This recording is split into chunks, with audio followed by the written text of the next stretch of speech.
হচ্ছে snap button, দেন হচ্ছে ৩ টা চেম্বার যেটা মনে হচ্ছে টেক্সট টোকেন, ড্রাইভিং লাইসেন্স অথবা স্মার্ট কার্ড রাখতে পারেন।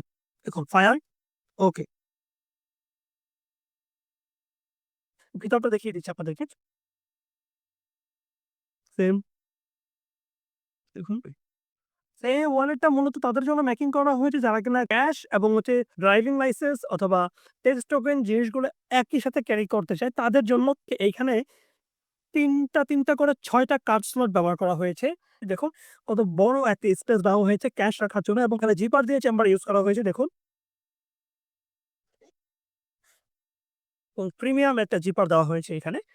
এরপর ব্যবহার করা হয়েছে এখানে ৩ টা চেম্বার, ৩ টা চেম্বারের মধ্যে আপনি চাইলে এখানে ড্রাইভিং লাইসেন্স অথবা স্মার্ট কার্ড রাখতে পারেন। এখানেও ড্রাইভিং লাইসেন্স অথবা স্মার্ট কার্ড রাখতে পারেন। ওকে, মাঝখানে ব্যবহার করতে পারেন টেক্সট টোকেন। তো এরপরে এই সম্পূর্ণ জিনিসটা হচ্ছে লেদার। এইখানেও লেদার ইউজ করা হয় এবং এইখানে সুন্দর করে সুইমিং করে দেওয়া আছে। দেখুন প্রিমিয়াম একটা সেলাই করে দেওয়া আছে। প্রিমিয়াম সেলাই এবং এটার মধ্যে ২ টা কালারের লেদার আছে। একটা হচ্ছে কফি কালার, দেন হচ্ছে একটা ব্ল্যাক কালার। সুন্দর একটা পরীর মতো একটা পেয়ে যাবেন এবং এই ২ টা চমৎকার ওয়ালেট যারা অর্ডার করতে চান এখনই ইনবক্স করে দেন। ইনবক্স করলেই সাথে এই ওয়ালেটটি ক্যাশ অন ডেলিভারিতে পৌঁছে যাবে আপনার হাতে।